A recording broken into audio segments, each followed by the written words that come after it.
They'll try to end that tonight when they host the Bulldogs here. Tip-off's at 7. Albert's certainly excited. Should be a good crowd. Reporting live from the O'Connell Center, Connor Ingalls, WUFT Sports. Kent Fox, president of the University of Florida. How you doing, doctor? Good morning. And this is your first homecoming. This is your first year at the University of Florida. We're just getting into the homecoming weekend. We haven't gotten it all yet, but what's your early impressions of everything going on? That just shows you the tenacity of these guys out here playing for a contract to perform with. We're less than 48 hours away now from the one day of the year fax machines rise back to relevance. All in all, though, there was an overwhelming sense of accomplishment within the department for getting these Predators off the streets. And guys, a stat from the NFL playoffs this weekend, road teams were 4-0 for the first time ever, which is very interesting, but something I feel like we might have alluded to already on this show. What do you think is going to happen this weekend? Here you go. I'm going to tell you what's going to happen. Chiefs, Steelers, Seahawks, Packers win. No home team wins this weekend. You heard it here first. I think that's a very bold prediction, Connor. I think you're underestimating the power of a home field advantage, so I think you might be wrong on that one. We'll see. You're right. I have to admit that. But if you already got a ticket and you are going to head out here, I would recommend not wearing a suit. It is very hot and muggy, as Sean has said. On Sunday, there were over 1,800 people out here at the park. Today, a little less, although the water's still great.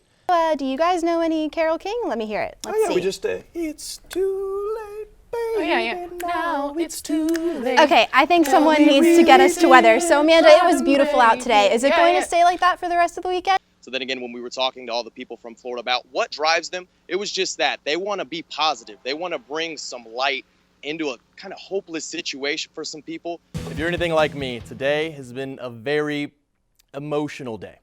How can you not just be so happy that college football is back? Welcome to Sports. I'm Connor Ingalls.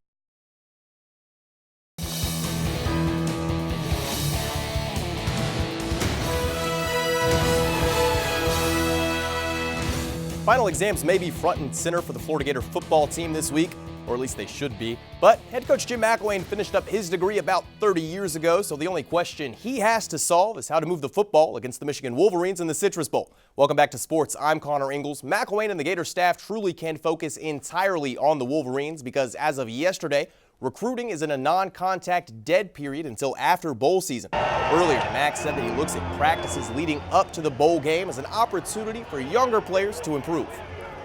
That's what's exciting about this is you're preparing for a game and you're getting spring ball type work. You know what I'm getting at, which I think is great, and there's a lot of competition at some of those spots. So this only helps you as you move into the off season.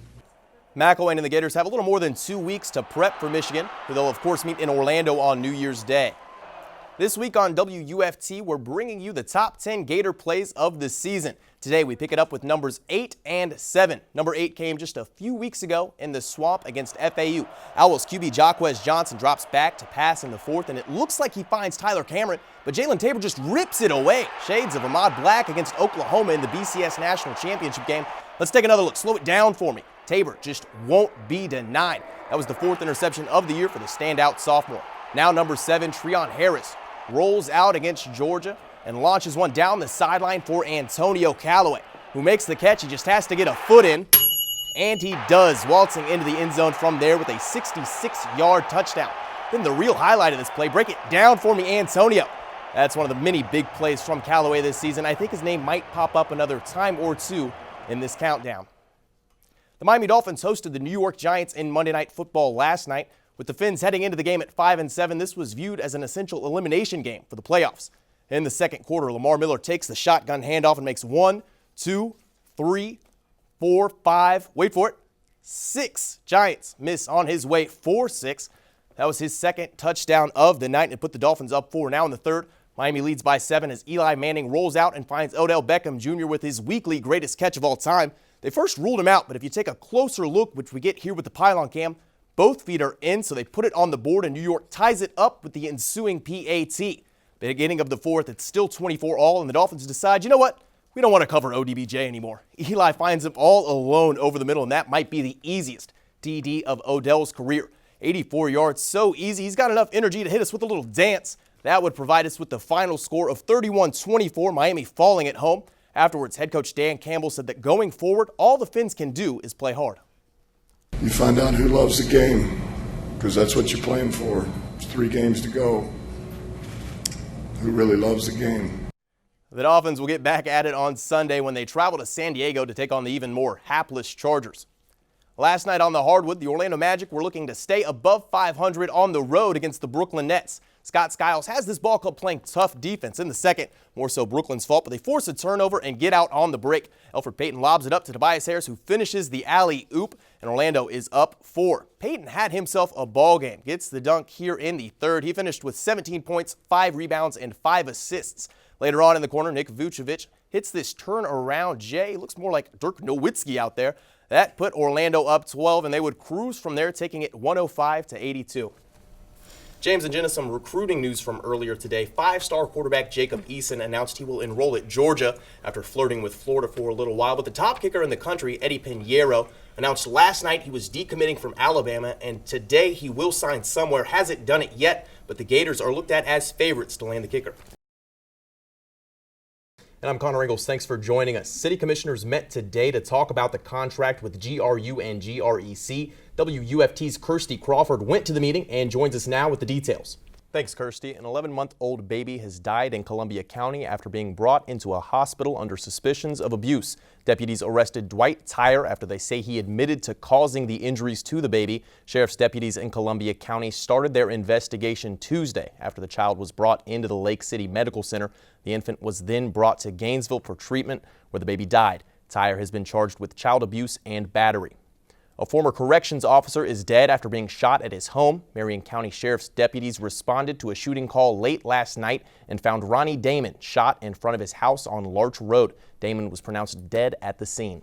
Thanks, James. One person has been detained in a security scare at the Navy Reserve Center near Palm Beach International Airport. Officials say the person was in possession of 2 backpacks. The facility was evacuated and the roads around it were shut down. The person was taken into custody and a bomb and arson team was called in to investigate the backpacks. Authorities say the scene has been cleared. And the cooler temperatures in Gainesville have been testing the homeless, but a new plan for tiny houses might possibly be an affordable alternative to help get them out of the cold. WUFT's Sydney Martin has more. The Community Development Committee is still working on the exact details of the tiny house plan before the idea is formally presented in a city commission meeting. Just as we were talking about the the new dietary regulations, one of my New Year's resolutions is to limit my amount of sugar by maybe eating a few less desserts after dinner. What are you guys doing? Anything new this year? I definitely try to eat less sugar, at least it doesn't always happen though. Yeah, I'm with Marie. I think every year I have a New Year's resolution and then sometime around today it kind of goes out the window. Thanks, Sarah. Rain is on the way. But not until later tonight. We'll definitely make it home before then, so we're safe for the evening at least. Amanda, how long will the rain chances stay elevated? You will be safe. Winds down and basketball takes center stage. Florida men's and women's Gator b-ball teams are in full swing. WFT's Ryan Nelson joins us in the studio now. Absolutely, guys. Actor Will Ferrell announced today that he'll actually be co-owner of an MLS expansion team, LAFC. They certainly won't be playing until 2018, but I'll be watching. Absolutely. I guess Mr. Burgundy owns more than just leather-bound books now. Oh yeah, he's for certain keeping it classy. Well, I'll tell you if I know anything. It takes a special kind of artist to do their work with a chainsaw. Oh, and to do it in the freezing snow. Also true. Artists from around. So you tell me that goes until Friday. I think I might have enough time to get over there, be a late entry. I can still win this thing. Oh yeah, definitely. That's only a 19-hour flight. You got plenty of time. You're right. No, I got to anchor the show tomorrow. All right. Before we go, let's get one last check on the weather. Here's Amanda. But your Florida news is always on at WUFT.org. Here on WUFT TV, BBC World News is up next, and the PBS NewsHour is coming up at 7 o'clock. Have a good night.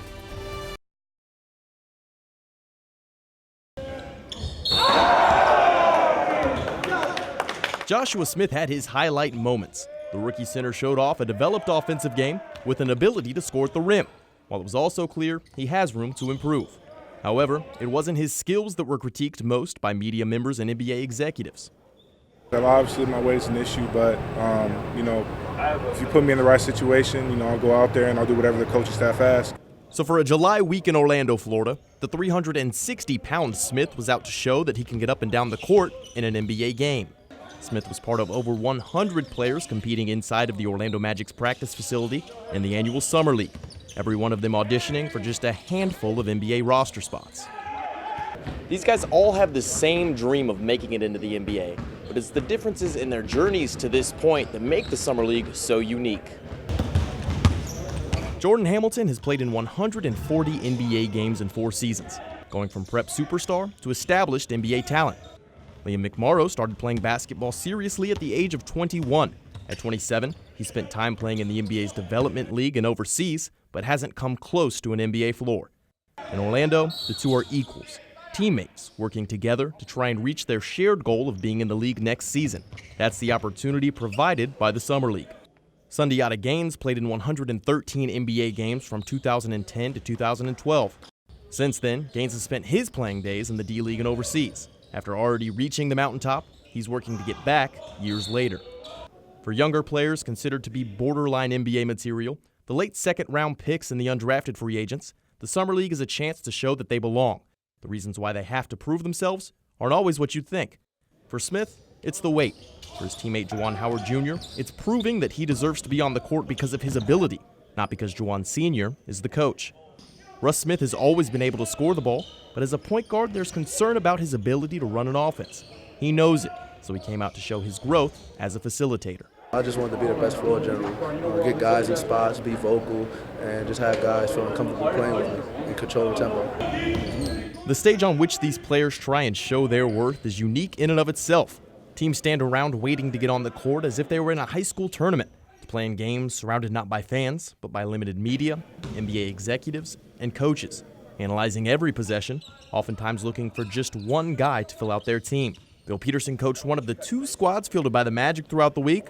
With so many men going for so few spots, he says it's all about effort. If you play hard every night, you go out and play with passion and energy, you'll catch somebody's eye. And someone will call you or your agent and say, I want you in my training camp. I want you on my team. Smith has yet to get that call. The dream is still just that, but he's going to work tirelessly for it to become reality. I mean, I'm beginning extra workouts, before, after games, practice, stuff like that. And I mean, it's a process, every day, just going to get better, eat better, work out more, and just, watch stuff like that. He's just one of the many players who hope the skill, effort, and willingness to learn they showcased in the Summer League will be enough. As every one of them checked out of play in Orlando, they hope to next check in to the NBA. Connor Ingalls, WUFT Sports.